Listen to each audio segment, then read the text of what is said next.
The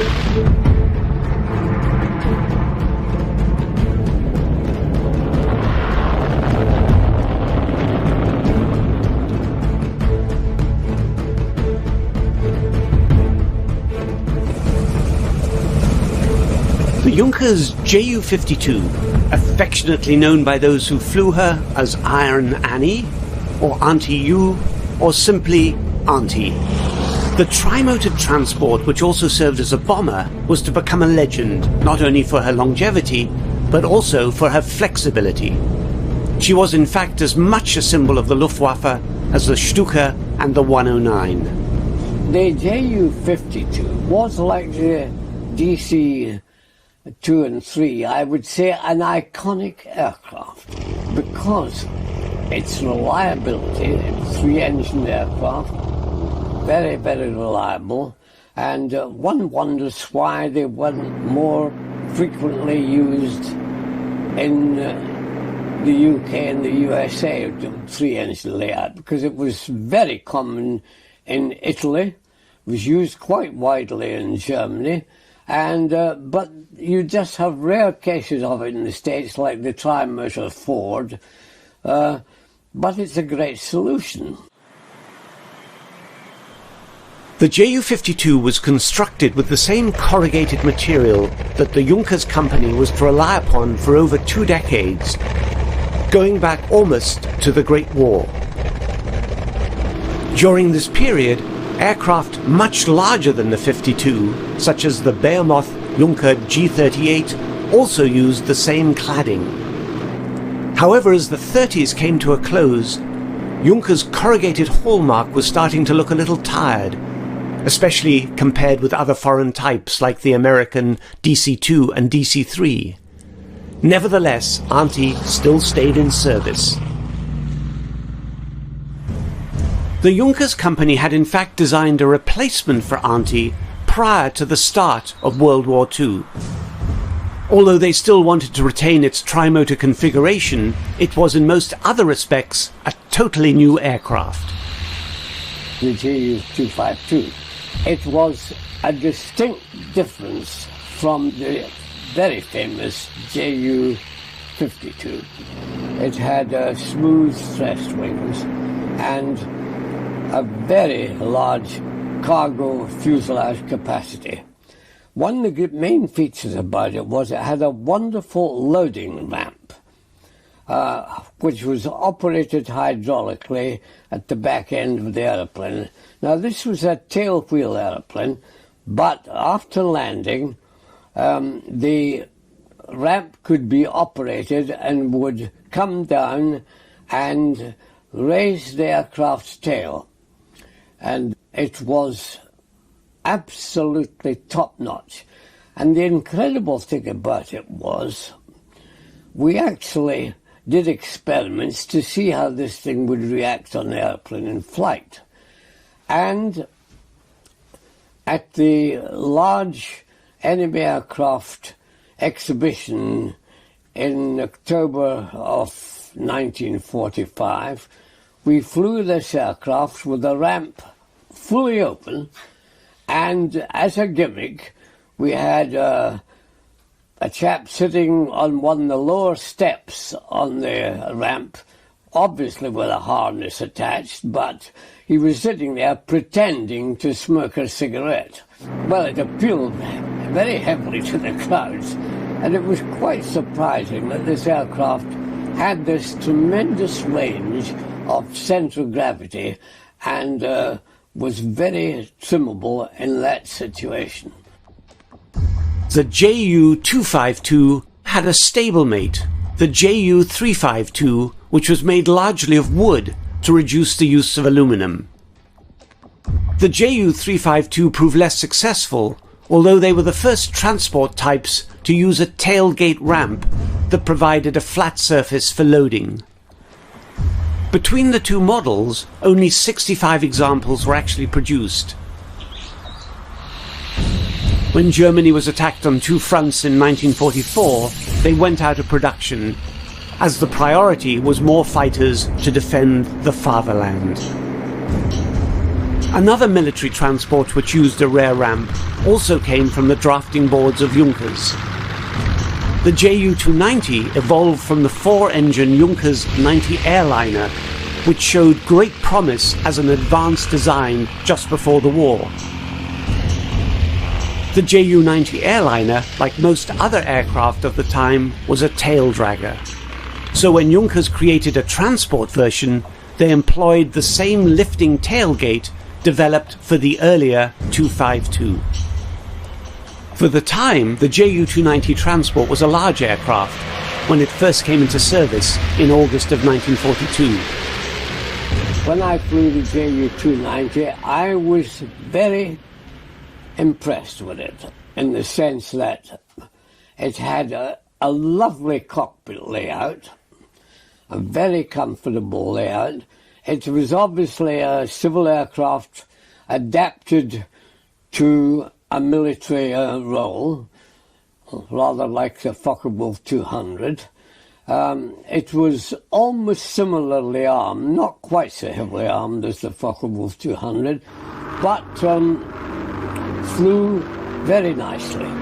And I think it would have made a comfortable, with a little adaptation, a comfortable transatlantic piston engine aircraft in the early days. In fact, after the war, of course, the Americans, they had a group like I had retrieving aircraft, German aircraft after the war. They were called Watson's Whizzers. And Colonel Watson actually flew the Ju-290 back to America via Bermuda. And he was very impressed with it, as indeed I was too. It was certainly the largest land-based powered aircraft in the Luftwaffe inventory. The type was 8 foot longer than the airliner version, had more powerful engines, and a very considerable range. It had been claimed, although never proven, that it made direct flights between Germany and Japan. There was also a need for smaller transports, even smaller than Anti-U. This need was filled by the conversion of a medium-sized glider into a powered aircraft. The Gota 244 became available in 1943, created by the simple addition of 2 small radial engines to a standard production glider. The radials were actually made in occupied France and as such had little impact on German war production. About 130 of the type were made and proved useful in moving small numbers of troops or light vehicles over short distances.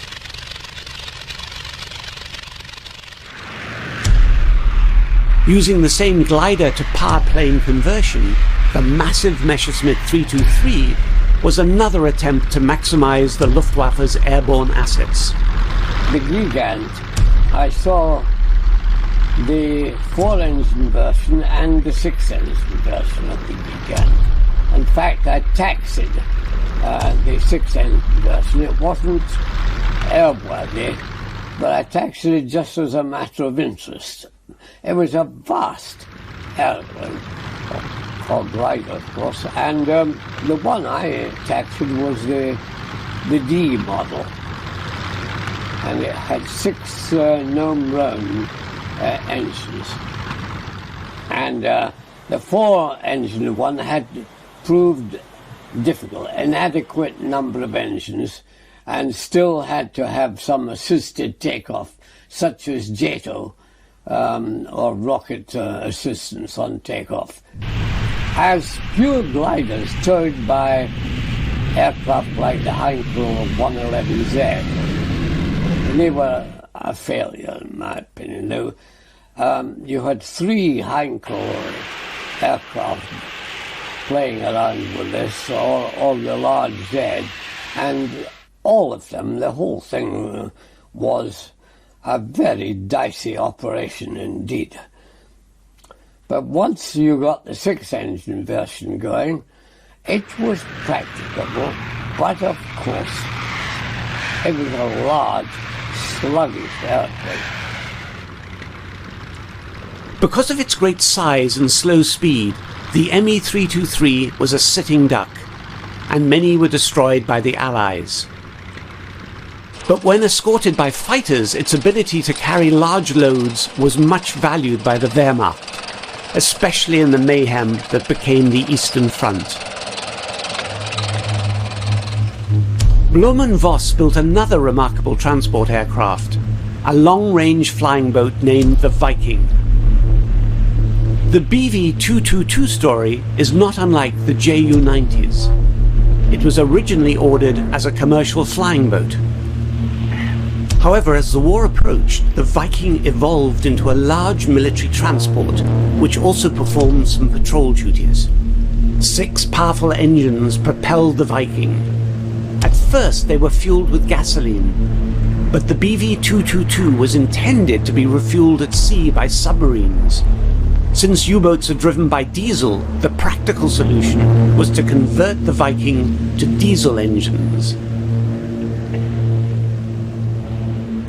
Blohm & Voss had another prototype flying boat that was even more advanced.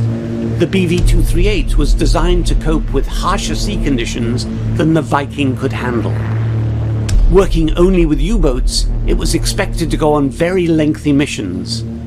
It was designed to be almost self-supporting and able to deal with many types of heavy cargo. To assist in loading the 238, it was equipped with a massive forward waterproof door in the bow. This could be employed in a similar manner to landing craft on a beachhead. What you see here is only a service hatch set within the waterproof door. To assist in handling cargo, there were derricks and winches located on the hull, making the BV-238 more like a merchant ship than an aircraft. There was also a tunnel which ran the length of both wings, providing internal access to the 6 engines, even when the flying boat was in the air. Only one BV-238 was completed. It was destroyed by Allied fighters just before the end of the war. The final example of Luftwaffe gigantism came in the form of the Junkers 390, a stretch 290 with a very capacious 110 feet long fuselage. Propelling this enormous aircraft would require 2 more engines than the Ju-290 and a much greater wing, over 160 feet in span. The extra wing length actually required an additional set of wheels on each side to support the craft as it landed. Only 2 Junkers 390s were ever built, but even these required enormous resources both in labour and material. After the war, only one of the Ju-390s was ever accounted for. This led to speculation as to what happened to the other aircraft, as the type had more range than any other German plane. When they already had a proven workhorse in the Ju-52, why did the Third Reich become so preoccupied with limited numbers of large transport aircraft? One possibility was that Germany had not prepared for a long war. The premise of Blitzkrieg was achieving quick victory by lightning attacks. The English Channel stymied Blitzkrieg against Britain. With the rapid fall of France, crossing the Channel became the Wehrmacht's primary objective. This could partially be achieved by gliders, which led to large transport planes like the Gigant. Often overlooked, there was one other design that evolved in the fatherland during those turbulent years: the Arado 232, sometimes called the Millipede. Just after Germany invaded Poland, the Air Ministry issued a request for a replacement for the Ju-52. It must be equipped with a rear entry ramp and would employ 2 of the recently developed BMW 801 radial engines. Arado designers quickly came up with a brilliant design that embraced all the latest thinking in transport aircraft. It had a rear loading ramp, but unlike most other medium-sized transports of the time, it used a tricycle undercarriage. This type of wheel arrangement would not usually work in rough terrain. However, Arado engineers solved the problem by placing a row of small rollers under each side of the fuselage. If necessary, the main gear could be adjusted to kneel the plane down. The 232 would then simply crawl over obstacles on its many rollers, which led to its nickname, the Millipede. At the end of World War II, we were, of course, interested in bringing quite a lot of heavy stuff back from Germany, like wind tunnel gear and even airplanes. And we were looking for cargo planes. We used a German aircraft called the Arado 232, known as the Millipede because of the large number of bogie wheels that it had as part of its undercarriage layout. And this was a most effective system of operating on grass airfields, which abounded in Germany in the early stages, and where traction was very difficult to find under adverse weather conditions. The Millipede's level loading ramp made it ideal for all types of cargo. But the Arado 232 had a major problem. It came in the form of this plane, the very successful Focke-Wulf 190, known as the Butcher Bird. The 190 used the same BMW 801 radial engines envisioned for the new Arado transport. After the German failure at the Battle of Britain, there was no doubt that the new FW90 had priority for the BMW engines. The Arado would have to look elsewhere for suitable power plants, but there were none with the same power as the BMW 801. To solve this problem, a 4-engine Millipede was proposed with a larger wing. This change led to delays. The end result was that possibly the best military transport of the Second World War was limited to a production run of less than 20 examples, leaving Auntie to soldier on alone. Eventually, almost 5,000 Ju-52s were made. Many continued to fly around the world for a number of years after the war, including some with the RAF. But Auntie was not their only Luftwaffe transport. 2 Arado 232 Millipedes were also flown by the Royal Air Force.